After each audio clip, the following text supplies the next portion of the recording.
খ্রিস্টানরা 3 খোদায় বিশ্বাসী, আর আমরা কয় খোদায় বিশ্বাসী? এক খোদায়। খ্রিস্টানরা বলে আল্লাহ হচ্ছে একজন প্রভু, ঈসা আলাইহিস সালাম হচ্ছে দ্য সান অফ গড, আল্লাহর ছেলে।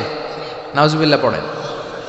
আবার জিব্রাইল আলাইহিস সালামকেও আরেক খোদা মানে, তারা ওনাকে বলে দ্য হোলি স্পিরিট।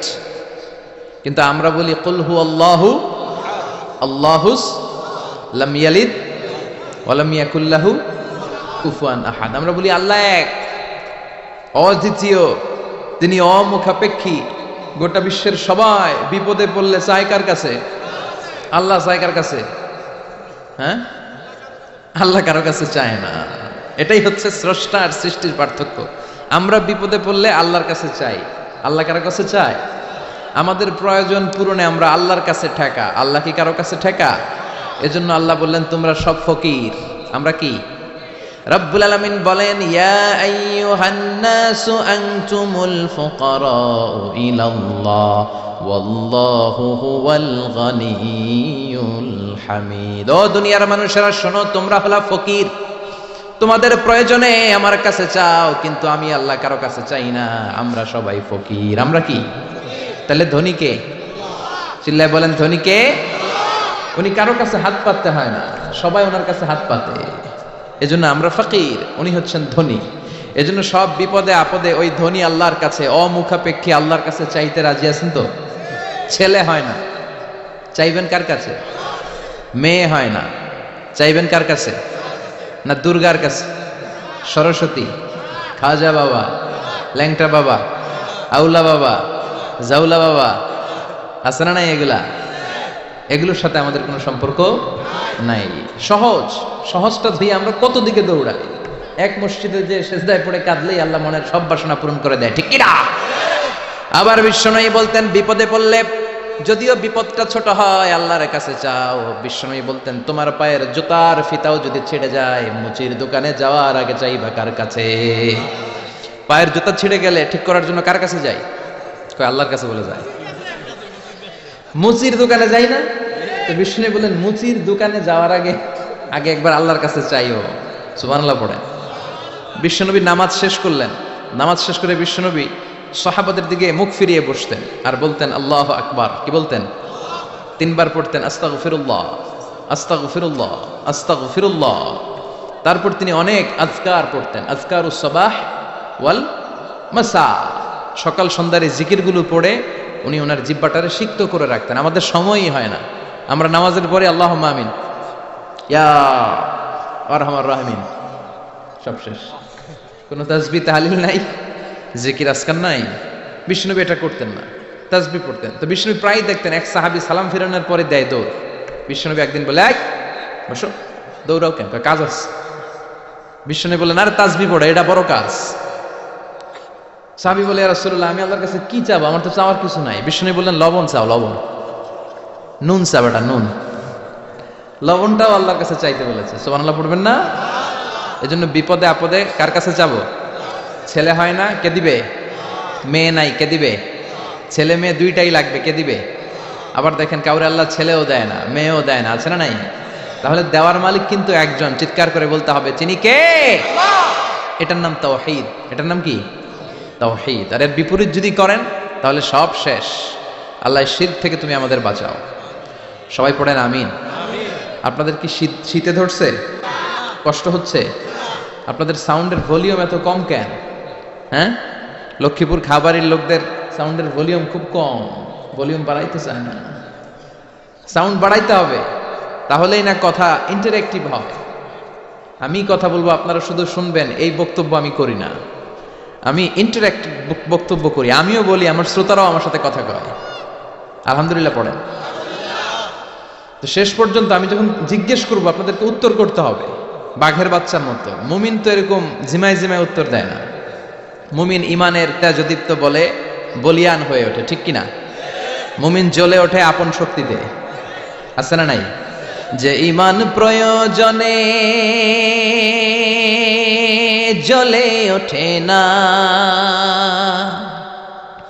যে ইমান সত্য ন্যায়ের কথা বলে না, যে ইমান প্রয়োজনে জ্বলে ওঠে না, যে ঈমান সত্য ন্যায়ের কথা বলে না, যে ঈমান বাস্তবে নাই, যে ঈমান অন্তরে নাই, মুখে শুধু ফাঁকা বলি, কি করে তারে বলো ঈমানে বলি, কি করে তারে বলো ঈমানে বলি, কি করে তারে বলো ঈমানে বলি। চিল্লায় বলেন ঠিক কিনা? যে ঈমান ঈমানে ভুলে নাস্তিকতার মঞ্চে ওঠে, যে ঈমান বাতিল মতের দোসর হয়ে ফায়দা লুটে, আছে না নাই? যে ঈমান শুধুই কেবল খায় দায় আনন্দ করে, যে ঈমান বোঝে না যে আরাকানে ভাইরা মরে, যে ঈমান বাস্তবে নাই, যে ঈমান অন্তরে নাই, মুখে শুধু ফাঁকা বলি, কি করে তারে বলো ঈমানে বলি, কি করে তারে বলো ঈমানে বলি, কি করে তারে বলো ঈমানে বলি। ঠিক কিনা? তো ঈমানের বলে বলিয়ান হতে হবে, জ্বলে উঠতে হবে আপন শক্তিতে। রবির স্লোগান না? কথাটা ভালো, জ্বলে উঠতে হবে আপন শক্তিতে। তো এই জন্য ইমানদারের আওয়াজ হবে খুব বুলন্দ আওয়াজ। আপনাদের সুবহানাল্লাহ আলহামদুলিল্লাহর আওয়াজে আকাশ বাতাস চন্দ্র ভেদ করে এই আওয়াজ আল্লাহর আরশে যে ধাক্কা লাগতে হবে। চিল্লায় এখন ঠিক কিনা? এই শেষ পর্যন্ত এরকম বাঘের বাচ্চার মতো আওয়াজ করতে হবে। পারা যাবে না? ইনশাআল্লাহ পড়েন, আর জোরে পড়েন ইনশাআল্লাহ। আজকের এই প্রোগ্রামে আসতে পেরে আমরা খুশি না বেজার? কম না বেশি? আমরা সবাই খুশি পরিমাণে বেশি আওয়াজ করে পড়েন আল্লাহু আকবার। আসুন আমরা আল্লাহ তাআলার দরবারে শুকরিয়া জ্ঞাপন করি যে আল্লাহ তাআলা এরকম চমৎকার পরিবেশে আমাদেরকে আসার বসার তৌফিক এনায়েত করলেন। আসুন হৃদয় নিংড়ানো মনের সবটুকুন ভালোবাসাকে উজাড় করে দিয়ে সিংহ শার্দুলের মতো গর্জন করে আকাশ বাতাস প্রকম্পিত করে মন প্রাণ বুক মুখ একসাথে করে দেহের সবটুকুন শক্তি গলার এই মাঝ বরাবর এনে আমরা চিৎকার করে পড়ি কালিমাতুশ শুকুর আলহামদুলিল্লাহ। সবাই পড়েন রব্বানা লাকাল হামদ হামদান কাসীরান তাইয়িবান মুবারাকান ফীহি ইয়া রাব্বি লাকাল হামদু কামা ইয়ানবাগি লিজালালি ওয়াজহিকা ওয়া আযীমি সুলতানিকা লাকাল হামদু বিল ঈমান লাকাল হামদু বিল ইসলাম লাকাল হামদু বিল কোরআন। প্রশংসা করলাম কার? আল্লাহর নাম জপতে কেমন লাগে? সবার ভালো লাগে? তাহলে আল্লাহর একটা ডাক দেন, বলেন ইয়া আল্লাহ। আবার ডাকেন, বলেন ইয়া আল্লাহ। আর জোরে ডাক দেন, পড়েন ইয়া আল্লাহ। আল্লাহ তুমি কবুল করো। ডাকলেই তিনি সাড়া দেয়, ডাকলেই। তবে ডাকার মতো ডাকতে হয়, ঠিক কিনা? ডাকার মতো ডাকলে তিনি সাড়া দেয়। সাড়া দেওয়ার জন্য তিনি বসে আছে 24/7, সপ্তাহের 7 দিন, দিনের 24 ঘন্টা, মাসের 30 দিন তিনি বসে আছে যে বান্দারা আমাকে ডাকে না কেন? ডাকলেই তিনি ডাকে সাড়া দেয়। চিল্লা এখন ঠিক কিনা? আল্লাহ তুমি আমাদেরকে বুঝার তৌফিক দান করো। আজকের এই জামায়াত হওয়াটা, এই মাহফিলটাকে তুমি আমাদের নাজাতের ওয়াসিলা বানাও। আজকে যেন আমরা কিছু শিখে যেতে পারি কোরআন থেকে, এবং সেগুলো নিজেদের জীবনে বাস্তবায়ন করার মধ্য দিয়ে আমরা যেন জান্নাতের উপযুক্ত হতে পারি। আওয়াজ করে পড়েন আমিন। লক্ষ্মীপুর দৌলত খা বাড়ি কসবা ব্রাহ্মণবাড়িয়ার উদ্যোগে আজকে তাফসীরুল কোরআনের মাহফিল 8ই জানুয়ারি। সম্মানিত শুধু আমি পবিত্র কালামুল্লাহ মাজিদের একটা সূরা থেকে তেলাওয়াত করেছি আমার খুতবার শুরুতে। সূরাটার নাম সূরাতুল মুমিনুন। কি নাম? ভলিউম আবার কমে গেছে। সূরার নাম আরো জোরে, সূরাতুল মুমিনুন। সবাই বলতে হবে, বলেন তো সূরার নাম কি? সূরাতুল মুমিনুন। সূরাতুল মুমিনুন। ভলিউম ঠিকই আছে, এটা কষ্ট করে বাইর করতে হয়। সূরাতুল মুমিনুন। আমি সবসময় বলি, আমি যখন আলোচনা করি আমি মনে করি ক্লাস। তো ক্লাস যদি হয়, এরা কারা? ছাত্র। তো ছাত্র যদি উত্তর না দেয় ঝামেলা আছে না নাই? উত্তর করতে হবে, তাহলে আলোচনাটা ইন্টারঅ্যাক্টিভ হবে, কিছু আমরা শিখে যেতে পারবো। আমরা আজকে যা শুনবো আমলের নিয়তে শুনবো, ইনশাআল্লাহ পড়েন। যা শুনবো নিয়ে যাওয়ার নিয়তে শুনবো, ইনশাআল্লাহ পড়েন। যা শুনবো আমার আখিরাতটারে সুন্দর করার নিয়তে শুনবো, চিল্লায় পড়েন ইনশাআল্লাহ। আমরা আজকে কথা শুনবো সূরাতুল মুমিনুন থেকে। কোত্থেকে? সবাই বলেন কোন সূরা? আমরা হচ্ছি আল মুমিনুন, মানে বিশ্বাসী। আমরা কি? বিশ্বাসী, মুমিনুন, আমরা যে মুমিন, কোনো সন্দেহ আছে? কথা বলেন, সন্দেহ নাই। তো আমাদের নামে আল্লাহ তাআলা কোরআনে একটা সূরা ডেডিকেট করলেন। আবার মুমিনুনের বিপরীত হচ্ছে কাফিরুন। এই কাফেরদের নামে তো সূরা নাই না কোরআনে? আছে, কি নাম? সূরাতুল কুল ইয়া আইয়ুহাল কাফিরুন। আল্লাহর ব্যালেন্সটা দেখেন, শুধু মুমিনদের নামে সূরা দিলেন না, মুমিনদের নামে তো দিলেনই, আবার কাফিরদের নামেও দিলেন। সুবহানাল্লাহ। আবার মুমিন আর কাফেরের মাঝখানে আরেকটা দল আছে, মুমিনও না কাফেরও না। মুমিনও না কাফেরও না, এদের ভিতরে এক বাইরে আরেক, এদেরকে চিনা বড় দায়। এরা সব সময় দোদুল্যমান, এরা এদিকেও আছে ওদিকেও আছে, যেই দিকে বৃষ্টি ওই দিকে ছাতা ধরে। এই সরকার ক্ষমতায় আসলে এদেরকে তেল মারে, আবার ওই সরকার আসলে এগারো তেল মারে। এখন অবশ্য এত সুযোগ নাই, এখন আমাদের সরকার একটা। কথা কন, আগে কখনো যাইতো এদিকে, আবার যাইতো এদিকে, এখন সব সময় একদিকে। আছে না নাই? ভালো চলুক, শান্তিতে চলুক, হ্যাঁ, দুর্নীতি না থাক, সন্ত্রাস না থাক, আমরা এটা চাই। আমরা সাধারণ মানুষ এত রাজনীতির প্যাচগোজ বুঝি না, আমরা চাই শান্তি। আমরা চাই কি? আমরা চাই দুবেলা দুমুঠো ভাত, আমাদের সিকিউরিটি, আমাদের নিরাপত্তা, আমাদের ইসলাম। যে দেশে আল্লাহু আকবার ধ্বনির সাথে সূর্য ওঠে, আল্লাহু আকবার ধ্বনির সাথে সূর্য ডুবে, সে দেশে আর কিছু থাকবে না থাক, ইসলাম থাকবেই। আমরা চাই আমার এই ইসলামের বিরুদ্ধে কেউ কথা না বলুক, আমার নবীর সম্মান নিয়ে কেউ ছিনিমিনি না খেলুক। আমরা চাই আমার এই কোরআনের ব্যাপারে কথা বলার স্পর্ধা যেন কারো কলিজায় না হয়। জোরে কোন ঠিক কিনা? সাধারণ জনগণ হিসেবে এতটুকু চাওয়া আমাদের থাকতে পারে না? আমাদের নেতা নেত্রীদের কাছে আমরা শুধু এটাই চাই। তো আল্লাহ বললেন, গোলাম মুমিনদের নামে সূরা দিলাম সূরাতুল মুমিনুন, আবার কাফিরদের নামে সূরা দিলাম সূরাতুল কাফিরুন। আবার মাঝামাঝি একটা দল আছে, এরা মুমিন না, এরা কাফির না, এরা মুযাবযাবিন। এরা দুই নৌকায় পাড়া দিলে যে অবস্থা হয়, তাদের অবস্থা ওই রকম। এরা এদিকেও আছে ওদিকেও আছে, নেহি এদার নেহি ওদার, দরমিয়ান মে সদর বদর। আছে না নাই? নেহি এদার নেহি ওদার, দরমিয়ান মে সদর বদর। এদের উপরে ফিটফাট, ভিতরে গেছেন সদরঘাটে? মুখস্থ কয় খালি, দেখেন নাই সদরঘাটে গেছেন? সদরঘাট কি এখনো ফিটফাট হয় নাই? তো এদের অবস্থা হচ্ছে উপরে ফিটফাট, ভিতরে এদিকেও না ওদিকেও না, ভিতরে এক বাইরে আরেক। তার নাম মধু হই হই বিষ হাবাইলা। কয় মধু, কয় কি? আসলে এটা কি? এটা কি মুমিন না মুনাফিক? এই মুনাফিকদের নামও আল্লাহ একটা সূরা দিল। কি নাম সূরার? সূরাতুল মুনাফিকুন।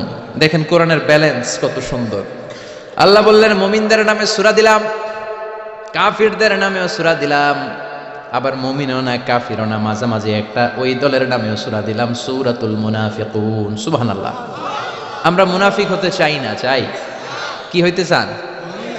মুমিন যে হইতে চাই এটাও কইতে পারে না, জোর নাই। কি হতে চাই আমরা? মুমিন হতে চাই। ঈমানের পথে অবিচল থেকে আমার মরণ যেন হয়। পড়েন আমিন। তোমারই কাছে মিনতি আমার, তোমারই কাছে মিনতি আমার, মহামহিম দয়াময়। ঈমানের পথে অবিচল থেকে আমার মরণ যেন হয়। পড়েন আমিন। আমরা ঈমানের জীবন চাই, ঈমানের মৃত্যু চাই, আমরা শাহাদাতের তামান্না চাই। আল্লাহ তুমি কবুল করে নাও। বিষ্ণুই বলেন, যারা শাহাদাতের তামান্না অন্তরে রাখে না ওরা মুমিন হতে পারে। আর শাহাদাতের তামান্না অন্তরের মধ্যে রেখে লোকটা যদি বিছানায় পড়েও মারা যায়, শহীদদের কাতারে কিয়ামতের দিন তারে দাঁড় করাইয়া দিবে কে? আমাকে শহীদ করে ওই মিছিলে শামিল করে নিও, যে মিছিলের নেতা মীর হামজা, খুবাইবে খাব্বাব, আল্লাহর কাছে যারা অতি প্রিয়, শামিল করে নিও, আমাকে শহীদ করে ওই মিছিলে শামিল করে নিও। পড়েন আমিন, চিল্লায় পড়েন আমিন। মরতে যখন হবেই আমরা শাহাদাতের মৃত্যু চাই। সাইয়েদনা ওমর ফারুক আল্লাহর কাছে দোয়া করতেন, আল্লাহ আল্লাহুম্মা রযুকনা শাহাদাতান ফি সাবিলিক ওয়াল মাউতা ফি হারামি রাসূলিক। ও আল্লাহ, আপনি আমার শাহাদাতের মৃত্যু দেন, আমার মৃত্যু পৃথিবীর কোন শহরে না দিয়ে বিশ্বনবীর শহরে মদিনাতে আমার মৃত্যু দেন। ওনার দোয়া কবুল করে নিয়েছে কে? উনি অ্যাসাসিনেটেড হয়েছেন, আত্মাইর আঘাতে উনি নিহত হয়েছেন। আর ওনার কবরটা আছে বিশ্বনবী, তার পাশে আবু বকর, তার পাশে ওমর ফারুক শুয়ে আছে। সুবহানাল্লাহ পড়েন। দুই সাথীকে পাশে নিয়ে হায় ঘুমিয়ে আছে নিঝুম নিরালায়, আমি সইতে পারি না বিরহ জ্বালা, ধন্য করো দিদারে ডেকে লও মাবুদ আল্লাহ, রওজা পাকের কিনারে। ঠিক কিনা? ডেকে লাও রাসূল আল্লাহ না, ডেকে লাও মাবুদ আল্লাহ। কারণ রাসূল আপনাকে দিদার দিতে পারে না, দিদার দিবে কে? বিশ্বনবীর স্বপ্নে দেখা অনেক বড় নিয়ামত, চাইলে বিশ্বনবীর স্বপন যোগে দেখা যায় না। আল্লাহ যারে এই নিয়ামত দিতে চায় তারে দেয়, সবাই রে আল্লাহ দেয়। এজন্য এই নিয়ামতটাও বিশ্বনবীর কাছে যাওয়া যায় না, চাইতে হবে কার কাছে? আল্লাহ আপনারে দিদার দিবে কি দিবে না এটা আল্লাহর চয়েস। বিশ্বনবী এসে আপনারে দিদার দিতে পারে না, আল্লাহর হুকুম না হলে বিশ্বনবীও দিদার দেন না। চিৎকার করে বলেন ঠিক কিনা? এজন্য আমরা আল্লাহর কাছে শাহাদাতের মৃত্যু চাই, আমরা আল্লাহর কাছে ঈমানের মৃত্যু চাই। পড়েন আমিন, আর জোরে পড়েন আমিন। দেখেন কোরআনের ব্যালেন্স, মুমিনদের নামে একটা সূরা, কাফিরদের নামে, আবার মুনাফিকদের নামে, পুরুষদের নামেও সূরা আছে, আবার নারীদের নামেও সূরা আছে। সুবহানাল্লাহ বলেন। মানুষের নামেও সূরা আছে, জিনদের নামেও সূরা আছে। চিল্লায় পড়েন আল্লাহু আকবার। তো তারই ধারাবাহিকতায় আল কোরআন আল কারীমের 23তম সূরা সূরাতুল মুমিনুন থেকে আজকে আমরা কথা শুনবো। পড়েন ইনশাআল্লাহ। এই সূরাতে আল্লাহ তাআলা মুমিনদের 7টা গুণের কথা বলেছে। কয়টা? 7টা। মাত্র কয়টা? এই 7টা গুণ যদি কোনো মুমিন ধারণ করতে পারে নিজের মধ্যে, বাবা মারা গেলে ছেলে যেমনি বাবার সম্পত্তির ওয়ারিস হয়ে যায়, ওই ব্যক্তিগুলো জান্নাতের ওয়ারিস হয়ে যাবে। সূরাতুল মুমিনুন এটা নাজিলের একটা প্রেক্ষাপট আছে, ব্যাকগ্রাউন্ড। আমরা বলি শানে নুজুল বা সাবাবে নুজুল। কখন নাজিল হলো? এটা মাক্কি যুগের মাঝামাঝি সময়ে নাজিল হয়েছে। বিশ্বনবীর জীবনে 2টা পর্ব, 2টা ইনিংস, একটা মাক্কি ইনিংস আর একটা মাদানী ইনিংস। ইনিংস বুঝেন তো, ছেলে পেলে ক্রিকেট খেলে খুব, ইনিংস বললে সহজে বোঝে। একটা মাক্কি ইনিংস আর একটা মাদানী ইনিংস। এটা মাক্কি ইনিংসের মাঝামাঝি সময়ে নাজিল হয়েছে। তিরমিজিতে এবং মুসনাদে আহমদ ইবনে হাম্বালে হাদিসটা এসেছে। হাদিসের বর্ণনাকারী সাইয়েদনা ওমর ফারুক, তিনি বলেন আমরা বিশ্বনবীর পাশে বসে আছি, হঠাৎ দেখি মৌমাছির ভনভন ভনভন শব্দ। ডানে বায়ে আমরা মৌমাছি খুঁজতে লাগলাম, কিন্তু খুঁজে দেখি কোনো মৌমাছি নাই। সুবহানাল্লাহ পড়েন। ওমর ফারুক বর্ণনা করেন, সুনানে তিরমিজির হাদিস, মুসনাদে আহমদ ইবনে হাম্বালের হাদিস। ওমর ফারুক বলেন সাহাবাদের সাথে বিশ্বনবী একদিন বসা ছিলেন, আমরা হঠাৎ করে মৌমাছির আওয়াজ শুনতে পেলাম। ডানে বায়ে সামনে পেছনে খুঁজে দেখি কোথাও কোনো মৌমাছি নাই। আমার আর বুঝতে দেরি হলো না, তাহলে এটা মৌমাছি না, বিশ্বনবীর উপরে কোরআনের আয়াত নাজিল করছে কে? বিশ্বনবীর কাছে 7টা প্রক্রিয়ায় কোরআনের আয়াত নাজিল হতো। আমরা এই যে একটা কিতাবের ভিতরে কোরআন পেয়ে গেছি, কি সুন্দর 30 পারা। বিশ্বনবীর কাছে কি আল্লাহ তাআলা এইভাবে একটা কোরআন হাতে তুলে দিছিল? কথা কর। 23 বছরের লম্বা ডিউরেশনে, 23 বছরের লম্বা সময়ে নাজমান নাজমান ইয়ানি কালিলান কালিলান, অল্প অল্প করে হাসবা হাওয়াইজিল বাশার, মানব জাতির প্রয়োজন অনুসারে কোনদিন 1 আয়াত, কোনদিন 10 আয়াত, কোনদিন 5 আয়াত, এভাবে করে করে 23 বছরের লম্বা জিন্দেগিতে আল্লাহ পুরো কোরআনটা বিশ্বনবীর উপর নাজিল করেছে। বিশ্বনবীর কাছে এই যে কোরআন নাজিল হতো, এগুলোর অনেকগুলো প্রক্রিয়া আছে। সহিহ হাদিসে এসেছে অনেকগুলো প্রক্রিয়া পাওয়া যায়। 1 নাম্বার প্রক্রিয়া মিসলা সালসালাতিল জারাস, ঘন্টার ধ্বনির মতো বিশ্বনবীর কাছে কোরআন পাঠাতো কে? ঘন্টা ছিলেন না? এদিকে হাই স্কুল আছে লক্ষ্মীপুরে, আছে?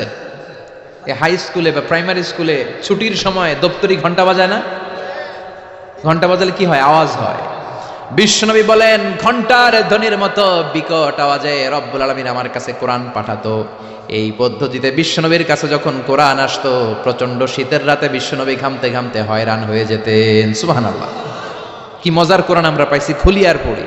বিশ্বনবী এই কোরআনকে রিসিভ করতে কত কষ্ট করেছেন। শীতের রাতে, কনকনে শীতের রাতে এই কোরআনকে রিসিভ করতে যে উনি ঘেমে একাকার হয়ে যেতেন। এই হলো একটা প্রক্রিয়া, ঘন্টার মতো কোরআন আসতো। 2 নাম্বার প্রক্রিয়া, মিন ওয়ারাইল হিজাব, পর্দার অন্তরাল থেকে আল্লাহ নিজেই কোরআন পাঠিয়ে দিতেন। বিশ্বনবী আল্লাহরে সরাসরি দেখে নাই। মেরাজের রাতে যখন আল্লাহর দিদারের জন্য গিয়েছিলেন, কথা শুনেছেন কিন্তু দেখে নাই। দুনিয়ার বুকে থেকে আল্লাহরে দেখা যাবে? জান্নাতে না ঢুকে আল্লাহরে দেখা যাবে নাকি? কথা বলেন। আল্লাহর সৌন্দর্য দেখার মতো কোয়ালিটি আমাদের আছে? আল্লাহর চেয়ে সুন্দর কেউ আছে? দুনিয়া সুন্দর, মানুষ সুন্দর, আসমান সুন্দর, জমিন সুন্দর, সুন্দরে সুন্দরে পাল্লা, জানি না কত সুন্দর তুমি আল্লাহ, জানি না কত সুন্দর তুমি আল্লাহ। সুবহানাল্লাহ পড়েন। মেরাজের রাতে আল্লাহর দেখেন নাই, পর্দার এপাশ থেকে আল্লাহ কথা বলে আর নবী শুনে, নবী কথা বলে আল্লাহ শুনে। সুবহানাল্লাহ। এই পর্দার ওই পাশ থেকে সরাসরি আল্লাহ ওহী করেছেন, বিশ্বনবী রিসিভ করেছেন। গেল 2 পদ্ধতি। 3 নাম্বার, ফিল মানাম, স্বপ্নে বিশ্বনবীর কাছে ওহী পাঠিয়ে দেয়া হয়েছে। কিন্তু কোরআনের কোন আয়াত এই স্বপ্নের পদ্ধতিতে আসে নাই, সব জাগ্রত অবস্থায় এসেছে। সুবহানাল্লাহ পড়েন। এরপরে সাইয়েদনা জিব্রাইল মাঝে মাঝে নিজের সূরতে ওহী নিয়ে আসতেন। 2 বার বিশ্বনবী সাইয়েদনা জিব্রাইলকে নিজের সূরতে দেখেছিলেন। 1 দেখেছিলেন হেরা গুহায়, 2 দেখেছিলেন সিদরাতুল মুনতাহায়। সাইয়েদনা জিব্রাইলের সূরাতে যখন সাইয়েদনা জিব্রাইল কোরআন নিয়ে আসতেন, তখনও বিশ্বনবী ভয় পেয়ে যেত। আল্লাহু আকবার। এরপরে আরেকটা পদ্ধতি হচ্ছে, বিসূরাতিন নাস ইয়াতামাসসালু লাহু আল মালাকু রাজুলান। সাইয়েদনা জিব্রাইল ওনার নিজের সূরাতে আসতো না, মানুষের সূরাতে আসতো। বিশ্বনবী বলতেন, এইভাবে কোরআন আসলে আমার রিসিভ করতে খুব আরাম লাগতো, কারণ মানুষ দেখা যাইতেছে, মানুষ কয় আর মানুষ শুনে, রিসিভ করতে বড় মজা। চিল্লায় এখন সুবহানাল্লাহ। এরপরে আরেকটা পদ্ধতি হচ্ছে, মিসলা দাওয়িয়া সাউতিন নাহাল, মৌমাছির গুনগুন শব্দের মতো চারদিকে ভনভন ভনভন গুনগুন গুনগুন শব্দ শোনা যায়। আসলে গুনগুন না, কোরআন নাজিল করে কে? সাইয়েদনা ওমরে ফারুক বললেন, হঠাৎ আমরা ভনভন শব্দ দেখতে পেলাম, তাকিয়ে দেখি কোনো মৌমাছি নাই। হঠাৎ দেখলাম বিশ্বনবী আমাদের দিক থেকে চেহারাটা ঘুরিয়ে কাবার দিকে করলেন। হঠাৎ কিছুক্ষণ বিশ্বনবী একা একা মনোযোগী হয়ে কি যেন নিলেন। তারপরে আবার আমাদের দিকে মুচকি হেসে বললেন, ও সাহাবীরা শোনো, এইমাত্র কোরআনের 10টা আয়াত আল্লাহ আমার উপর নাজিল করেছে। আরে 10টা আয়াতের মধ্যে রব্বুল আলামিন মুমিনদের 7টা গুণাবলীর বর্ণনা দিয়েছে। কোন মুমিন যদি এই 7টা গুণ নিজের মধ্যে ধারণ করতে পারে, রব্বুল আলামিন ওই ব্যক্তিকে জান্নাতের মালিক বানায়া দিবে। আল্লাহু আকবার। কত নেয়ামত, কত অপরচুনিটি, কত প্রিভিলেজ আল্লাহ আমাদেরকে দিয়েছেন নিজেদেরকে সম্মানিত করার। এরপরও আমরা কোরআন মানতে চাই না। 7টা গুণ শুনবো আজকে মুমিনের। কয়টা? চিল্লায় বলেন সবাই, কয়টা গুণ শুনবো? 7টা গুণ। বিশ্বনবীর ইন্তেকালের পরে সাহাবারা মা আয়েশার কাছে যেয়ে বলে, ও আম্মা, আমাদের নবী কেমন ছিল বলেন। মা আয়েশা বলতেন, কানা খুলুকুহু ওয়াল কোরআন, বিশ্বনবীর চরিত্র ছিল কোরআনের চরিত্র। কিসের চরিত্র?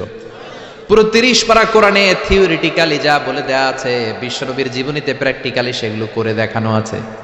সুবহানাল্লাহ।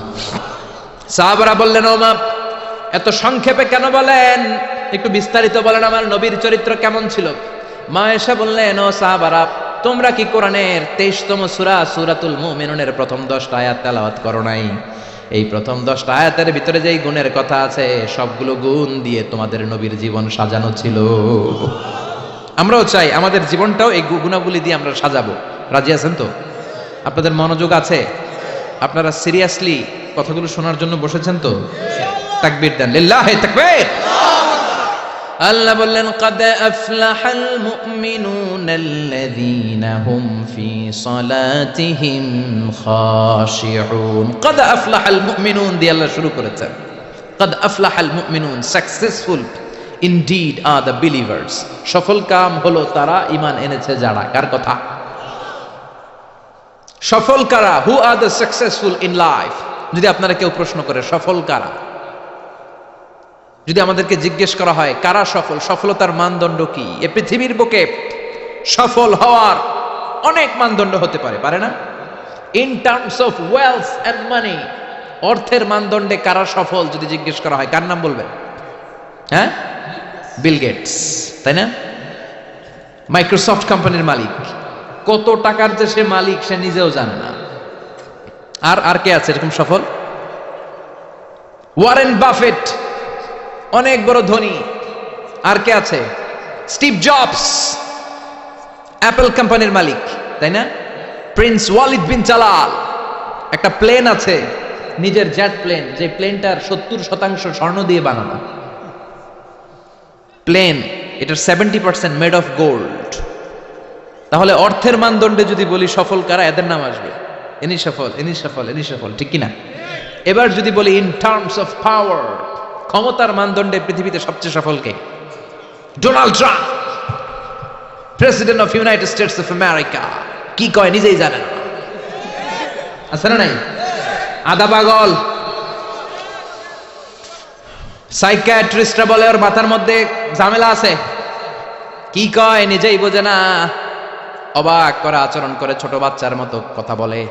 তারা বলে গায়ে গতরে ডোনাল্ড ট্রাম্প বড় হয়েছে কিন্তু মেন্টালিটি বড় হয় নাই, ছোট বাচ্চা। শরীরে বড় হয়েছে কিন্তু তার মানসিক অবস্থা ছোট বাচ্চার মতো, বাচ্চাগুলোকে ঘুষাঘুষি করে রাস্তায়। আমেরিকার প্রেসিডেন্ট, ক্ষমতার মানদণ্ডে সবচেয়ে বড় ক্ষমতাশীল। Vladimir Putin, president of Russia. এরপরে নরেন্দ্র মোদী, চীনের, ওটার নাম কি? চীনের আগে ছিল হু জিনথাও, কি নাম? তোর নাম হচ্ছে হু জিনথাও। এখন আরেকটা কি যেন জি জিং, এরকম একজন আসছে। হ্যাঁ, জি জিং ক্ষমতার মানদণ্ডে অনেক ক্ষমতাশীল। অ্যাঞ্জেলা মার্কেল আছে, এটা এরা হচ্ছে ক্ষমতার মানদণ্ডে সফল। তাহলে অর্থের মানদণ্ডে একদল সফল, ক্ষমতার মানদণ্ডে আরেক দল সফল। এবার যদি বলি in terms of name and ফেম, ক্ষমতা নয়, অর্থ নয়, জনপ্রিয়তা, বললেই চিনে। মেসি আছে না নাই? ওই সব চিনে, মুখস্থ। নাম কি? মাসিনা বেটা, মেসি। নেইমার আপনিও জানেন, সর্বনাশ, কিয়ামতের আলামত, হুজুরও জানে। কি নাম? নেইমার। আর কি আছে এরকম? রোনাল্ডো। আর কি আছে? এক নামে চিনে, গোটা বিশ্ব চিনে। বাংলাদেশের জনপ্রিয়তার বিচারে যদি বলি, এক নামে শেখ হাসিনা, সবাই চিনে। হ্যাঁ, খালেদা জিয়া এক নামে চিনে, মাশরাফি বিন মুর্তজা এক নামে চিনে।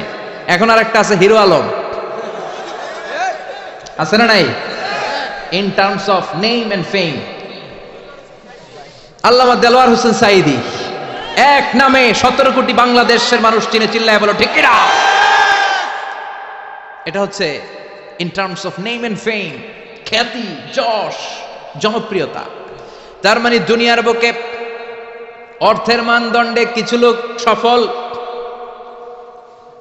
আবার ক্ষমতার মানদণ্ডে কিছু লোক দুনিয়ার বুকে সফল, আবার জনপ্রিয়তার মানদণ্ডে কিছু নাম বললেই সবাই চিনে। অমিতাভ বচ্চন, শাহরুখ খান, আমির খান, সালমান খান, খয়ার খান, আছে না নাই? তো অর্থের মানদণ্ডে কেউ সেরা সফল, ক্ষমতার মানদণ্ডে কেউ সফল, জনপ্রিয়তার মানদণ্ডে সফল। আল্লাহ বলে আমার কাছে এগুলা মানদণ্ড না।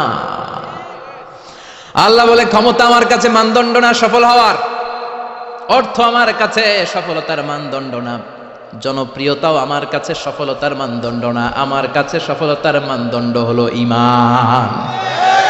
আল্লাহর কাছে সফলতার মানদণ্ড কি? দুনিয়াতে আপনার টাকা আছে, ক্ষমতা আছে, আপনি বের হলে সামনে গাড়ি, পেছনে গাড়ি, সামনে পুলিশ, পেছনে পুলিশ, সামনে বডিগার্ড, পেছনে বডিগার্ড, কিন্তু আল্লাহর কাছে এই ক্ষমতার 4 আনা দাম নাও থাকতে পারে। চিল্লা এখন ঠিক কিনা? আল্লাহ বলেন ক্ষমতা আমার কাছে সফলতার মানদণ্ড না, অর্থ আমার কাছে সফলতার মানদণ্ড না, জনপ্রিয়তা আমার কাছে সফলতার মানদণ্ড না। আমি আল্লাহর কাছে সফলতার মানদণ্ড হলো ঈমান। আল্লাহর কাছে সফলতার মানদণ্ড কি? ঈমান যদি না থাকে তার কোনো দাম in the day of judgement আল্লাহর কাছে আছে? চিল্লায় বলেন আছে। সেজন্য আল্লাহ বললেন ক্বাদ আফলাহাল মুমিনুনাল্লাযীনা হুম ফি সালাতিহিম খাশিউন। এই দুনিয়া এবং আখিরাতে সফল হয়েছে তারা, আল্লাহর উপর ঈমান এনেছে যারা। ঠিক কিনা? সফল হয়েছে কারা? ঈমান এনেছে যারা, চিল্লায় উত্তর দেন, সফল হয়েছে কারা? নাকি যাদের টাকা বেশি এরা সফল, ক্ষমতা বেশি এরা সফল, এক নামে সারা বিশ্ব চিনে সেলিব্রিটি এরা সফল? সফল হচ্ছে ঈমানদার। আমরা সেই ঈমানদার গোষ্ঠীর মানুষ, আমরা সেই ঈমানের পথের সৈনিক। চিল্লায় বলেন ঠিক কিনা? আল্লাহ বলেন قد أفلح المؤمنون الذين هم في صلاتهم خاشعون। আমার কাছে সফলতার মানদণ্ড হলো ঈমান। আমার কাছে সফল হলো তারা ঈমান এনেছে যারা। কিন্তু ঈমানটা আধা আধা মানলে হবে না, পুরাপুরি ঈমান থাকতে হবে। ঠিক কিনা? কেউ যদি বলে কোরআনের আধা মানি না, মুমিন না কাফের? কেউ যদি বলে আমি এই সূরা মানি ওই সূরা মানি না, মুমিন না কাফের? কেউ যদি বলে আমার যেটা ভাল লাগে, আমার দলের জন্য যেটা সুবিধা ওইটা মানি, আমার দলের জন্য যেটা ঝামেলা ওইটা মানি না, এরকম আছে না নাই? মিষ্টি খাওয়ার সুন্নত মানে, মায়ের খাওয়া যে সুন্নত মানে না, আছে না নাই? মিষ্টি মিষ্টি কথা মানে, ঝুঁকি নেওয়া যে সুন্নাত ওইটা মানে না, এরকম আছে না নাই? সুন্নাত নয় শুধু সুমধুর আলাপন, আর সুন্নাত হলো হুঙ্কার গর্জন। ঠিক কিনা? সুন্নাতে শুধু নয় নির্জন ধ্যানে যাওয়া, আর সুন্নাত হলো পাথরের আঘাত খাওয়া। মুহাব্বতে তার সুদিনের সাথী তুমি, দুর্দিনেও তার পাশে থাকো কি? আরো কিছু সুন্নাত আছে তুমি জানো কি? জানলেও জীবনে কখনো তা মানো কি? সুন্নাত নয় শুধু দাওয়াতের মেহমান, সুন্নাত নয় শুধু খাওয়া শেষে মধুপান। আরো কিছু সুন্নাত আছে তুমি জানো কি? জানলেও জীবনে কখনো তা মানো কি? চিল্লায় বলেন ঠিক কিনা? তার মানে আল্লাহর কাছে সফলতার মানদণ্ড হলো ঈমান। কিন্তু সাধারণ ঈমান নয়, ঈমানটা হতে হবে পূর্ণাঙ্গ ঈমান। কিছু মানলাম না, এমন করা যাবে?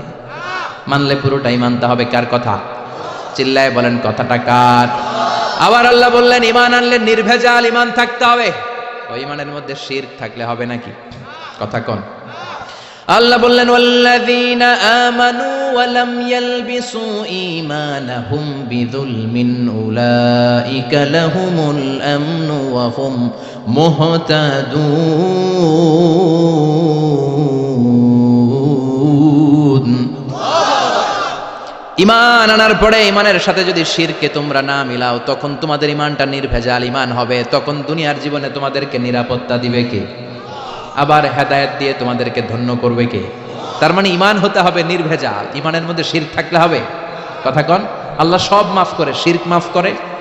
করে না। আপনি কিয়ামতের দিন পাহাড় পরিমাণ গুনাহ নিয়ে আল্লাহর সামনে হাজির হয়েছেন, কিন্তু ওই গুনার মধ্যে শিরকের গুনাহ নাই। আল্লাহ বললেন তাহলে আমি পাহাড় পরিমাণ দয়া নিয়ে তোর কাছে হাজির হয়ে যাব। আবার আমরা যখন নামাজে দাঁড়াই, আল্লাহ বললেন ওযু করলি ভালো কথা, মসজিদে ঢুকলি ভালো কথা, নামাজের কাতারেও দাঁড়ালি ভালো কথা, কিন্তু আগে বল শিরকের সাথে সম্পর্ক আছে নাকি? আমরা বলি ওয়াজ্জাহাতু ওয়াজহিয়া লিল্লাযী ফাতারাস সামাওয়াতি ওয়াল আরদা হানিফান ওয়া মা আনা মিনাল মুশরিকিন। আমরা নামাজের শুরুতে ঘোষণা দেই আল্লাহ ওমা আনা মিনাল, আল্লাহ আমরা শিরক করি না, শিরকের সাথে আমাদের কোনো সম্পর্ক। আবার যখন হজ করতে যাই, লক্ষ লক্ষ হাজি সাহেবান আরাফাতের ময়দানে কাঁদে, আল্লাহর কাছে ডাকে, আল্লাহরে ডাকতে থাকে। আল্লাহ বলে ডাকাডাকি পরে কর, হজ পরে কর, আগে বল শিরক করস নাকি? তখন সবাই ঘোষণা দেয় লাব্বাইক আল্লাহুম্মা লাব্বাইক, লাব্বাইক লা শারীকা লাক লাব্বাইক, আল্লাহ আপনার সাথে শরীক করি না। এই ঘোষণা দেওয়ার পরে এরপরে হজ কবুল হয়, এরপরে সালাত কবুল হয়। তাহলে ঈমান হতে হলে এটা নির্ভেজাল ঈমান হতে হবে। ওই ঈমানের সাথে শিরকের কোনো ছোঁয়া, কোনো ছিটে ফোঁটা সেখানে থাকতে পারবে। আল্লাহ বলে ঈমান যদি নির্ভেজাল হয় আর যদি ঈমানটা পাকাপোক্ত হয়, তাহলে তোমাদের সাহায্যের জন্য গায়েবী মদদ আমি পাঠিয়ে দেব। সুবহানাল্লাহ। ওয়ালা তাহিনু ওয়ালা তাহজানু ওয়া আনতুমুল আ'লাউনা ইন কুনতুম মুমিনিন। ভয় নাই, বিপদ নাই, চিন্তা নাই। ইমানদারের মতো যদি ইমানদার হও, ইমানটা যদি ওই রকম হয়, তাহলে কোনো চিন্তা নাই। আমি আল্লাহর সাহায্য তোমাদের সাথে আছে না নাই? নবীদের ঈমান ছিল সেই রকম ঈমান, ঈমানের মতো ঈমান, ঠিক কি না? নবী মুসার মতো ঈমান হলে রাস্তা হবে সাগর জলে, নবী ইউসুফের মতন ঈমান হলে একে একে দরজা খুলে, নবী ইব্রাহিমের মতন ঈমান যদি আজও থাকে বিদ্যমান, অগ্নিকুণ্ডে দেখতে পাবে খুবসুরত এক ফুলবাগান। সুবহানাল্লাহ পড়েন। এজন্য ঈমানের মতো ঈমান হলে সাহায্য পাঠাবে কে? আল্লাহ বললেন ওয়ালা তাহিনু ওয়ালা তাহজানু ওয়া আনতুমুল আ'লাউনা ইন কুনতুম মুমিনিন। ভয় পেও না, চিন্তা করো না, আল্লাহর সাহায্য আছে না নাই? বিপদ যত বেশি আসে, পরীক্ষা যত বেশি আসে, বিজয়ের পতাকা পতপত করে উড়ার সময়টা কাছে আসতে থাকে, ঠিক কি না? আকাশে যখন ঘুটঘুটে বেশি অন্ধকার দেখা যায়, প্রচন্ড অন্ধকারে যখন আকাশ একেবারে ছেয়ে যায়, রাত্রি যখন গভীর হয়ে যায়, সুবহে সাদিকের আলো আসার সময়টা কাছে আসতে থাকে, ঠিক কি না?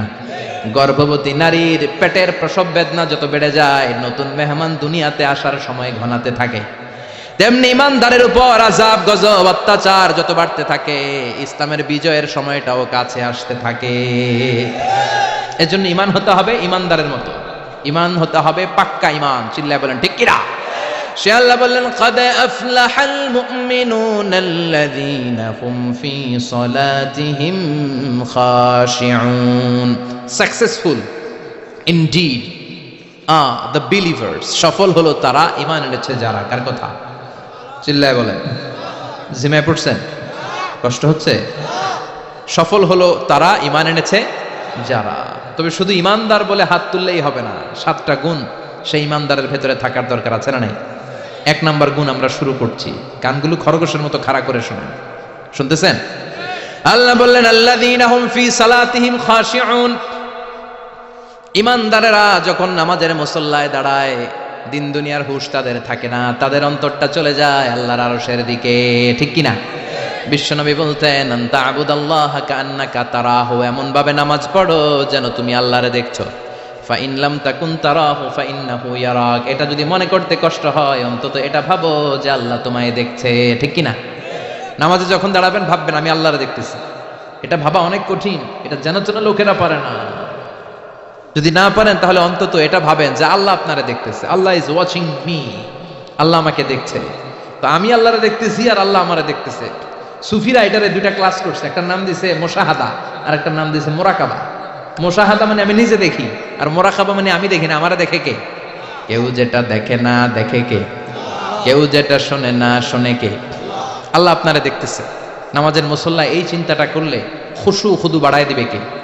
খুশু মানে ভয়। কার ভয়? কথা বলেন। যাদের হৃদয়ে আছে আল্লাহর ভয়, তারা কবু পথ ভুলে যায় না। আল্লাহর প্রেম ছাড়া এই দুনিয়ায় কারো কাছে কোনো কিছু চায় না। রাতের আধারে যারা সেজদাতে রয়, দু চোখের শ্রুতে নদী যেন বয়। রাতের আধারে যারা সেজদাতে রয়, দু চোখের শ্রুতে নদী যেন বয়। ছলনার হাতছানি যতই আসুক, পেছনে ফিরেও সে তাকায় না। যাদের হৃদয়ে আছে আল্লাহর ভয়, তারা কবু পথ ভুলে যায় না। আল্লাহর প্রেম ছাড়া এই দুনিয়ায় কারো কাছে কোনো কিছু চায় না, কারো কাছে কোনো কিছু চায় না, ঠিক কি না?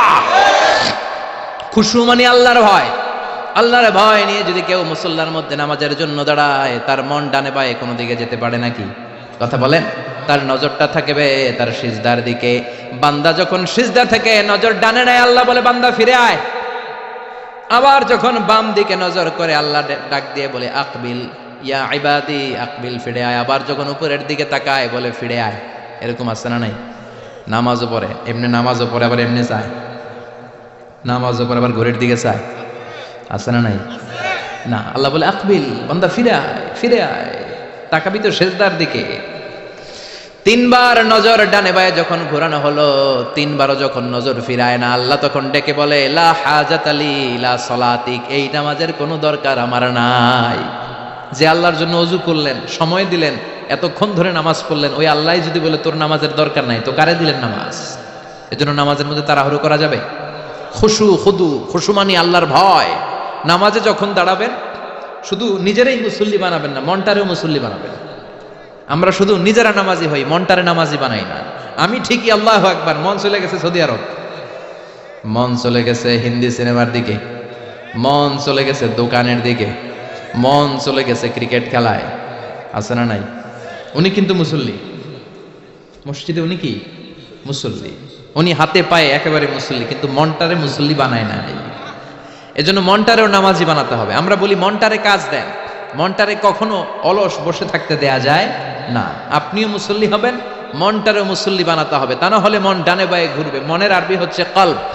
কলব মানে যেটা নাড়াচাড়া করে। এটা এখন এদিকে, পরে ঢাকায়, এরপরে সৌদি আরব, এরপরে আমেরিকা। এটার পাসপোর্টও লাগে না, ভিসাও লাগে না, এটা খালি দৌড়ায়, ঠিক কিনা? এজন্য মনটারে নামাজি বানানোর দরকার আছে না নাই? এজন্য আল্লাহ বললেন কদ আফলাহাল মুমিনুনাল্লাযীনা হুম ফি সালাতিহিম খাশিউন। মুমিন বান্দাদের প্রথম গুণাবলী হলো মুমিন বান্দারা যখন নামাজে পড়ে মনটারে নিয়ে নামাজ পড়ে, নিজেও নামাজি, মনটাও নামাজি, ঠিক কি না? আমাদের অনেকের নামাজে মন বসে না। আমাদের অনেকে বলে হুজুর নামাজে দাঁড়ালে মন সাথে থাকে না, নামাজে শুধু ভুল হয়, সূরা যে কয়বার পড়ে নিজেও জানি না। এরকম আছে না নাই? এদিকে ওদিকে চলে যায়। এখন মনটারে কিভাবে আপনি এক জায়গায় আনবেন, কনসেন্ট্রেট করবেন কিভাবে? বিশ্বনবী একবার মসজিদে ঢুকে দেখলেন এক সাহাবী নামাজ পড়তেছে, আল্লাহু আকবার, নামাজের মধ্যে এরকম করতেছে। এরকম করে না অনেকে? নামাজে পরে দাড়িও টানে, দাড়িও চুলকে, আছে না নাই? নামাজ পরে জামাও সোজা করে, নামাজ পরে দাড়িও টানে। বিশ্বনবী বললেন লাউ খাশাআত কলবুহু লা খাশাআত জাওয়ারিহুহু। এর অন্তরে যদি আল্লাহর ভয় থাকতো তাহলে এর অঙ্গ প্রত্যঙ্গের মধ্যেও এই ভয়ের ইম্প্যাক্ট পড়তো। এই সাহাবীর অন্তরে আল্লাহর ভয় নাই, খুশু নাই, এজন্য হাতে পায়ের মধ্যেও খুশু নাই, হাত একবার এদিকে নড়ে আরেকবার ওদিকে নড়ে। আমাদের এরকম সমস্যা আছে না নাই? বিশ্বনবী বললেন তোমাদের যদি খুশু খুদু নামাজের মধ্যে বাড়াতে মনে চায়, নামাজের মুসল্লায় দাঁড়িয়ে হৃদয়টারে যদি আল্লাহর আরশে পাঠিয়ে দিতে মনে চায়, তাহলে নামাজের মুসল্লায় যখন দাঁড়াবা মনে করবা এটাই হতে পারে জীবনের শেষ নামাজ। 5টা টিপস দিব আপনাদের মনোযোগ বাড়ানোর জন্য। 5টা। কয়টা? নামাজে মনোযোগায়ন কিভাবে করবেন 5টা টিপস খেয়াল করে রাখেন, কিভাবে নামাজের মনোযোগ বৃদ্ধি করবেন। টিপস নাম্বার 1, সল্লু সলাতান মুআদ্দিয়া, বিদায় নামাজ পড়বেন। মনে করবেন হতে পারে আজকের এই নামাজটাই আমার জীবনের শেষ নামাজ। এখন বাজে 10:30, আপনাকে বলা হলো আজ রাত 1টার দিকে আপনার জীবনের হায়াত ফুরিয়ে যাবে, চলে যাওয়া লাগবে না? আমাদের থাকতে পারবো আমরা? চলে যাওয়া লাগবে। রাত 1টায় মালাকুল মউত চলে এসে রূহ কবজ করে নিয়ে যাবে। আর 1.5 ঘন্টা আপনার হাতে সময়। এই 1.5 ঘন্টায় আপনি নামাজ রোজা যা পারেন করে নেন, আপনার হুঁশ থাকবে? কথা কন। 1.5 ঘন্টা পরে আপনার মরণ। আপনি তাড়াতাড়ি করে ওযু করে আসবেন, যায় নামাজে দাঁড়াবেন, মনে মনে ভাববেন আজকে জনমের মতো মাফ চাম আল্লাহর কাছে, আকাম কুকাম যা করছি সব কাইন্দা একেবারে মাফ করায় ফেলাম আল্লাহর কাছে, ঠিক কিনা? সেদিন আপনি ওযু করবেন চমৎকার ভাবে পাঞ্জাবিটা পরে, আতর মেখে, টুপিটা পরে মুসল্লার মধ্যে দাঁড়িয়ে আল্লাহু আকবার বলে নামাজ শুরু করবেন। ওই দিনের নামাজে আপনার কোনো তাড়াহুড়ো নাই। আছে? আজীবন তাড়াহুড়ো করছেন, কিন্তু ওই দিন আপনার তাড়াহুড়ো নাই। ওই দিনের রুকুটা আপনার জীবনের শ্রেষ্ঠতম রুকু হয়ে যাবে। ওই দিনের সেজদাটা আপনার জীবনের শ্রেষ্ঠতম সেজদা হয়ে যাবে। ওই দিন আপনি সেজদায় পড়ে চোখের পানি দিয়ে জায়নামাজ ভিজিয়ে দিবেন না? কথা বলেন, দেবেন না? এর কারণ আপনি জেনে গেছেন এটাই আপনার জীবনের শেষ নামাজ, ঠিক কিনা? তো এই যে প্রত্যেক নামাজের সময় মসজিদে যে আল্লাহু আকবার বলে যে দাঁড়াই, এই নামাজের পরে আবার কোনো নামাজের চান্স আমি জীবনে পাবো কিনা কোনো গ্যারান্টি আছে? চিল্লায় বলতে হবে, গ্যারান্টি আছে? আরো 30 মিনিট আমরা সবাই বেঁচে থাকবো, গ্যারান্টি? আরো 10 মিনিট বাঁচবো, গ্যারান্টি? শ্বাস যেটা ভিতরে নিলাম ফেলতে পারবো, কোনো গ্যারান্টি আছে? তাহলে প্রতিটা নামাজের সময় আমরা এই কথাটা ভাবি না কেন যে হতে পারে এই নামাজটাই আমার জীবনের শেষ নামাজ, হতে পারে আজকের এই সেজদাটা আমার জীবনের শেষ সেজদা। চিল্লায় বলেন ঠিক কিনা? বিশ্বনবী শিখাই দিলেন মনোযোগায়নের প্রথম পদ্ধতি। নামাজে মনোযোগ থাকে না, মনোযোগ যদি বাড়াতে চাও ভাবো এটাই হতে পারে জীবনের শেষ নামাজ। সল্লু সালাতান মুআদ্দিয়া, perform the salah as if this is your last and final prayer. এমন ভাবে নামাজ পড়ো মনে করো এটাই হতে পারে জীবনের শেষ নামাজ। আজকে থেকে প্রত্যেকবার আল্লাহু আকবার বলার সময় এটা ভাবতে পারবো না আমরা যে হতে পারে এই নামাজটা আমার শেষ নামাজ? এই চিন্তাটা মাথার মধ্যে রাখার দরকার আছে না নাই? সাইয়েদনা আলী রাদিয়াল্লাহু তাআলা আনহু উনি যখন নামাজে দাঁড়াতেন দিন দুনিয়ার হুঁশ থাকতো না। উনার পায়ের মধ্যে জিহাদের ময়দানে তীর ঢুকেছে, তীর বের করতে গেলেই চিৎকার মারে, কাউরে তীর ধরতে দেয় না। বিশ্বনবী বললেন বেলাল আকিমিস সালাহ, নামাজের একামত দাও। নামাজ শুরু করার আগে এক সাহাবীরে বললেন, নামাজের মাঝখান দিয়ে যে তুমি আলীর পা থেকে টেনে তীর বের করবে, কারণ আমি জানি আমার মেয়ের জামাই আলী যখন নামাজের যায়, নামাজে দাঁড়ায়, দিন দুনিয়ার কোনো হুঁশ আলীর আর থাকে না। একামত হলো আল্লাহু আকবার, আল্লাহু আকবার। বিশ্বনবী নামাজ শুরু করলেন, রুকু দিলেন, সিজদা দিলেন। দ্বিতীয় রাকাতের জন্য যখন দাঁড়ালেন, বিশ্বনবীর কথা মতো এই সাহাবী যে কাতারের মাঝখানে সাইয়েদনা আলীর পা থেকে গায়ে যত জোর ছিল টান মেরে তীর বের করেছে, ফিনকে দিয়ে রক্ত বের হয়েছে। সাইয়েদনা আলী মুহূর্তের জন্য টের পায় নাই। নামাজ শেষ, সালাম ফিরালেন, তাকিয়ে দেখে পায়ে তীর নাই, চারদিকে শুধু রক্তের বন্যা। বিশ্বনবী বললেন, ও আলী, চিন্তা করো না, আমার কথা মতো এক সাহাবী তোমার পা থেকে তীর বের করেছে। আমি জানি যখন তুমি নামাজের মুসল্লায় দাঁড়িয়ে যাও, তোমার মনটা দুনিয়ায় থাকে না, তোমার মনটা আল্লাহর আরশের দিকে চলে যায়। তোমার নামাজের মধ্যে খুশু খুদু এত বেড়ে যায়, আখিরাতের কথা এত তোমার স্মরণ হয়ে যায়, নামাজের মধ্যে তোমার পায়ের তীর টেনে বের করেছে, এক সেকেন্ডের জন্যও তুমি টের পাও নাই রে আলী। সুবহানাল্লাহ। উনি মনে করতেন এটাই জীবনের শেষ নামাজ। সাহাবারা যখন মরুভূমিতে নামাজ পড়তে দাঁড়াতেন, আকাশের পাখিগুলো এসে সাহাবাদের মাথার মধ্যে বসে যেত। মরুভূমির পাখিগুলো মনে করতে এগুলো খেজুর গাছ। কি মনে করে বসতো? কথা বলে না, জোরে কন। আছে, এলাকা আছে খেজুরের রস হয়? হ্যাঁ, হইছে? খাইছেন? পাখিগুলি মনে করতে এগুলো খেজুর গাছ, কারণ সাহাবারা নড়ে না, চড়ে না, ডানে বায়ে তাকায় না। খেজুর গাছ যেদিন ঠায় দাঁড়িয়ে থাকে, সাহাবারা ঠায় দাঁড়িয়ে থেকে নামাজ পড়তেন। চিল্লায় এখন আল্লাহু আকবার। তাহলে মনোযোগ বৃদ্ধির এক নাম্বার পদ্ধতি, মুসল্লায় যখন দাঁড়াবো ভাববো এটাই আমার জীবনের শেষ নামাজ, এরপরে হয়তো নামাজের সুযোগ নাও পেতে পারি, ঠিক কিনা? দুই নাম্বার পদ্ধতি হলো নামাজের মধ্যে আহকাম এবং আরকানগুলো ধীরস্থির ভাবে আদায় করতে হবে, তাড়াহুড়ো নামাজের মধ্যে করা যাবে না। আমাদের হানাফি মাযহাবে তা'দিলুল আরকান এটা ওয়াজিব। রুকুনগুলো আদায় করার সময় ধীরস্থির ভাবে আদায় করা, এটা হানাফি মাযহাবে কি? ওয়াজিব। চিল্লায় বলেন, এটা কি ওয়াজিব? তরক করলে কি করতে হয়? হ্যাঁ, সহু সেজদা দিতে হয়। কিন্তু অন্যান্য মাযহাবে এটা ফরজ, এটা বাদ দিলে আপনার নামাজই হবে না, তাড়াহুড়ো করলে নামাজই হবে না। বিশ্বনবী দেখলেন মসজিদে নববীতে এক সাহাবী নামাজ পড়ে, নামাজ শেষে নবীর কাছে আসলে বিশ্বনবী বললেন, সল্লি ফাইন্নাকা লাম তুসল্লি, নামাজ পড়ো কারণ তোমার নামাজ হয় নাই। সাহাবী আবার পড়লেন, আবার আসলেন, বিশ্বনবী বললেন, সল্লি ফাইন্নাকা লাম তুসল্লি, নামাজ পড়ো তোমার নামাজ হয় নাই। সাহাবী আবার নামাজ পড়ে আবার নবীর কাছে আসলেন, বিশ্বনবী বললেন, সল্লি ফাইন্নাকা লাম তুসল্লি, নামাজ পড়ো নামাজ হয় নাই। এবার সাহাবী এসে বলে, ও নবী, তিনবার পড়লাম, নামাজ আমার হয় না, এর চেয়ে ভালো নামাজ আমি পড়তে জানি না। বিশ্বনবী বললেন, তাহলে আসো আমি শিখাইয়া দেই।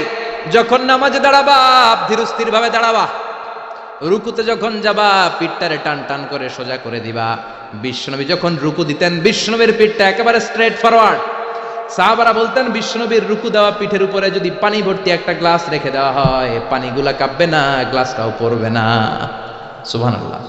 তার মানে বিশ্বনবীর রুকুর পিঠটা কেমন ছিল? Straight forward. বিশ্বনবী বললেন, রুকু থেকে দাঁড়াবা, ধীরস্থির ভাবে দাঁড়াও। আবার সেজদায় গেলে ধীরস্থির ভাবে যাও। আমাদের দেশে অনেকে রুকু থেকে কোন রকম মাথাটা তুলে আবার সেজদায় দৌড় মারে, আছে না নাই? লক্ষ্মীপুরে নাই, এদিকেও আছে। দুই সেজদার মাঝখানে ধীরস্থির ভাবে বসা হচ্ছে ওয়াজিব। অনেকে এক সেজদা থেকে কোন রকম মাথাটা একটু উপরের দিকে উঠিয়ে আরেক সেজদায় মুরগির মতো ঠোকর মারে, এরকম তো এদিকে নাই না? আবার অনেকে ইমাম সাহেবের আগে দৌড় মারে, আছে না নাই? ইমাম সাহেব সামি আল্লাহু লিমান হামিদা বলে দাঁড়াইছে, ওনার আর সহ্য হয় না, উনি আগে সেজদা দিবে, কিন্তু ইমামের আগেও যাইতে পারে না, মাঝখানে যাইয়া হ্যাং হয়ে থাকে, আছে না নাই? মোবাইল মাঝে মাঝে হ্যাং হয় না, মানে সামনেও যায় না পিছনেও যায় না। তো ওনারাও ইমামের আগে সেজদায় যাবে, তো ইমাম যাইতে পারে না, উনিও যেতে পারে না, মাঝ অবস্থায় যায় কি হয়? হ্যাং। হ্যাং হইবেন আপনারা? হ্যাং হওয়া যাবে না। তাহলে মনোযোগ বাড়ানোর দুই নাম্বার পদ্ধতি হচ্ছে কি করবেন? ধীরস্থির ভাবে। There is no rushing in salah, there is no hastiness in salah. নামাজের মধ্যে কোনো তাড়াহুড়ো নাই, তাড়াহুড়ো করলে এটা নামাজ হয় না। এমনকি নামাজের দিকে বিশ্বনবী তাড়াহুড়ো করে যেতেও নিষেধ করেছেন। ইদা উকিমাতিস সালাহ, নামাজ যখন শুরু হয়ে যাবে ধীরস্থির ভাবে যাবেন, তাড়াহুড়ো করে যাওয়া যাবে না। তিন নাম্বার পদ্ধতি, জামাতে পড়বেন, তাহলে মনোযোগ বাড়ায় দিবে কে? বিশ্বনবী বলেন সালাতুল জামাআত আফদলু সালাতাল ফাজদি বি 27 দারাজা। একা একা নামাজ পড়লে যতটুকু সওয়াব হয়, জামাতে নামাজ পড়লে 27 গুণ বেশি সওয়াব হয়। জামাতে পড়ার দরকার আছে না নাই? জামাতে পড়লে আর মনোযোগ এদিক সেদিক যায় না। সবাই আল্লাহু আকবার, আমি আল্লাহু আকবার। সবাই আসসালামু আলাইকুম রাহমাতুল্লাহ, আমি আসসালামু আলাইকুম রাহমাতুল্লাহ। মন আমার এদিক সেদিক যাওয়ার সুযোগ আছে? কম, ঠিক কিনা? 4 নাম্বার, নামাজে যা বলেন অর্থ বোঝার চেষ্টা করেন। আমরা সালাতে যেটা বলি এটার অর্থ বুঝি না। আমরা প্রতিদিন বলি আলহামদুলিল্লাহ রাব্বিল আর রহমানির মালিকি, আবার বলি সামি আল্লাহু লিমান হামিদা, কি কইলাম বুঝি নাই। সুবহান রাব্বিয়াল আলা মানে কি জানি না। আত্তাহিয়াত লিল্লাহি ওয়াস সালাওয়াত ওয়াত তাইয়্যিবাত অর্থ কি জানি না। এজন্য সালাতে যা বলেন এটা বুঝে বুঝে বলার চেষ্টা করেন।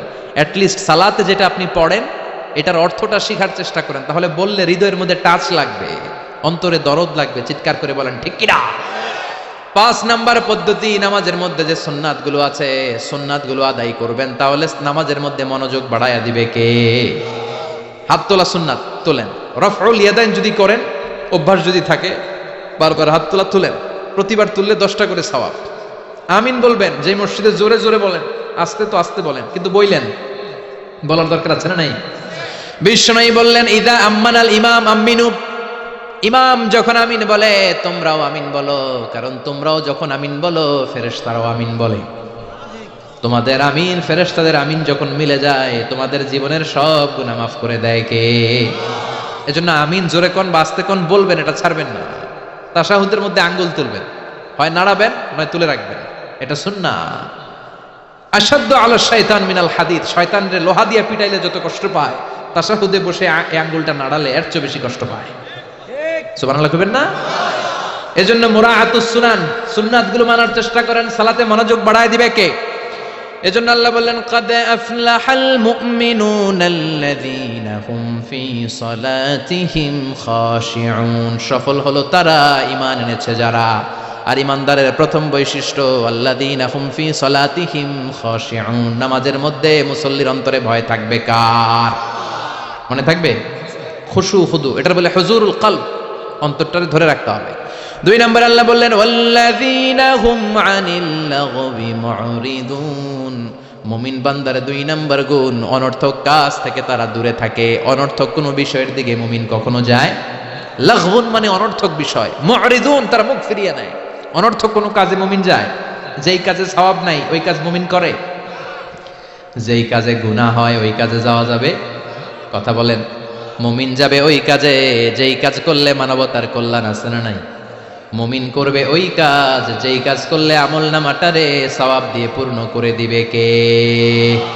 এজন্য বিশ্বনবী বলতেন মিন হুসনি ইসলামিল মারই তারকুহু মা লা ইয়ানি, ব্যক্তির ইসলামের সৌন্দর্য হলো ব্যক্তি তার জীবন থেকে অনর্থক সব কাজ বের করে দিবে। যাই করবেন অর্থবোধক হইতে হবে। অনর্থক কোনো কাজ করা যাবে? কথা কন। আপনি যেটা বলবেন এটার জন্য অর্থ থাকে, আপনি যেটা করবেন এটার জন্য অর্থ থাকে। আপনি যে অর্থটা খরচ করবেন, সম্পদ খরচ করবেন, এটাও অনর্থক, অপ্রয়োজনে খরচ করা যাবে? অপ্রয়োজনে কোনো কাজ করা যাবে? কারণ মুমিন জানে মুমিনের মুখ দিয়ে যেটাই বের হয় এটা লেখার জন্য ফেরেশতা আছে না নাই? কিরামান কাতিবিনা ইয়ালামুনা মা তাফআলুন,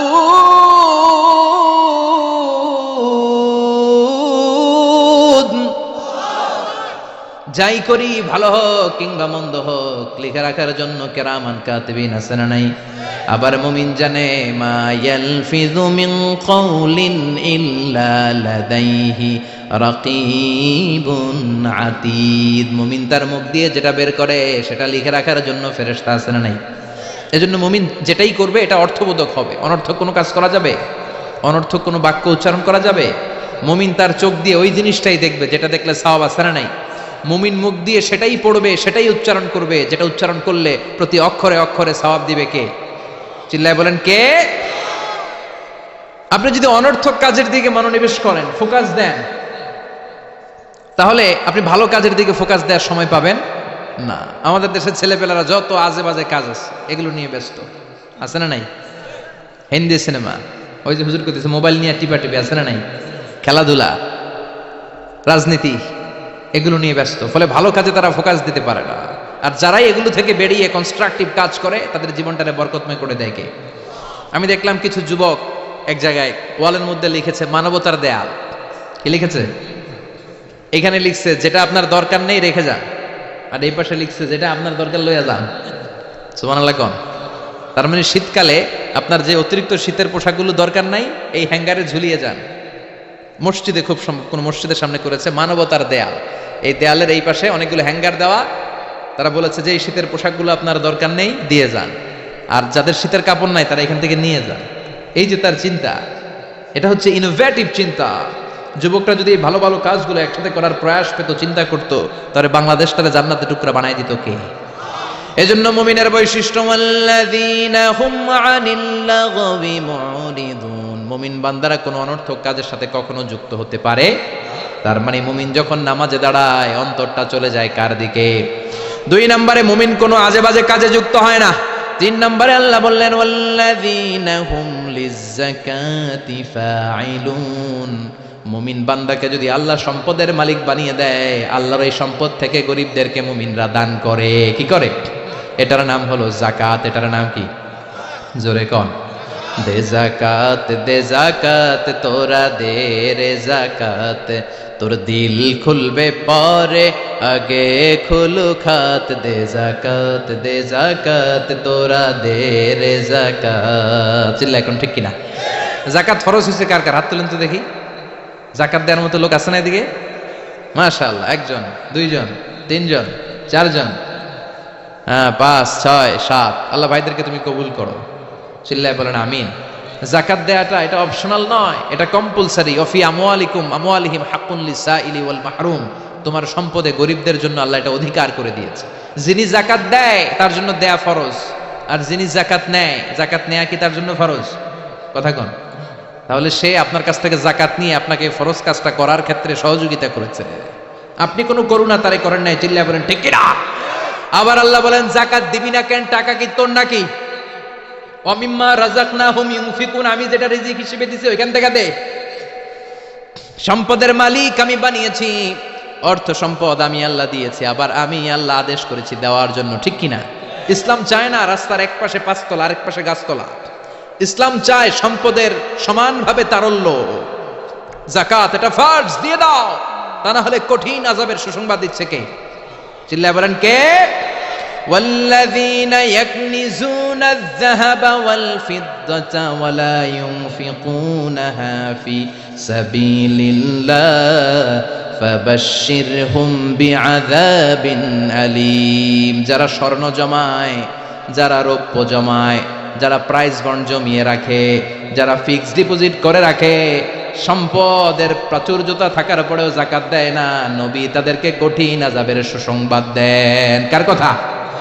চিল্লায়া বলেন আযাবের কি সুসংবাদ হয় না দুঃসংবাদ? কথা কন। কিন্তু আল্লাহ এখানে বলছে সুসংবাদ। আল্লাহ বুঝাতে চাইলেন আযাবটা বড় কড়া হবে, ডেঞ্জারাস হবে, মাইটটা বড় ডেঞ্জারাস। আল্লাহ ছাড় দেয় কিন্তু ছেড়ে দেয় না। আল্লাহ ছেড়ে দেয় কি দেয়? ছাড় দেয়, ছেড়ে দেয় না। আযাবটা বড় কড়া হবে, মাইটটা বড় ডেঞ্জারাস হবে যারা যাকাত ফরজ হওয়ার পরেও দেয় না। এটা বোঝানোর জন্য আল্লাহ বললেন কঠিন আযাবের দুঃসংবাদ না, বললেন সুসংবাদ দেন। ছেলে পরীক্ষায় ইংরেজিতে ফেল করছে, মা বলে চান্দু ইংরেজিতে ফেল করছো, তোর বাপে আসুক, এমন মাইট দিবে, মাইট দিলে মজা টের পাবি। অমিয়া মাইট দিলে কি মজা লাগে? কি লাগে? ব্যথা লাগে। তো মজার কথা বললেন কেন? মাইটটা যে করা হবে, মাইটটা কি হবে? করা হবে। এজন্য যাকাত ফরজ হওয়ার পরে যারা যাকাত দেয় না তাদের জন্য করা মাইর আল্লাহর কাছে আছে না নাই? চিল্লায় বলেন। অনেকে দেখবেন যাকাতের শাড়ি দেয়, যাকাতের লুঙ্গি দেয়। যাকাতের শাড়ি বলতে কোনো শাড়ি আছে? কথা কন। এমন শাড়ি, এমন পাতলা শাড়ি একবার ধুইলে দ্বিতীয়বার আর পরা যায় না। শাড়ি আমনের দিকে বেসকি দিয়ে চায় থাকে।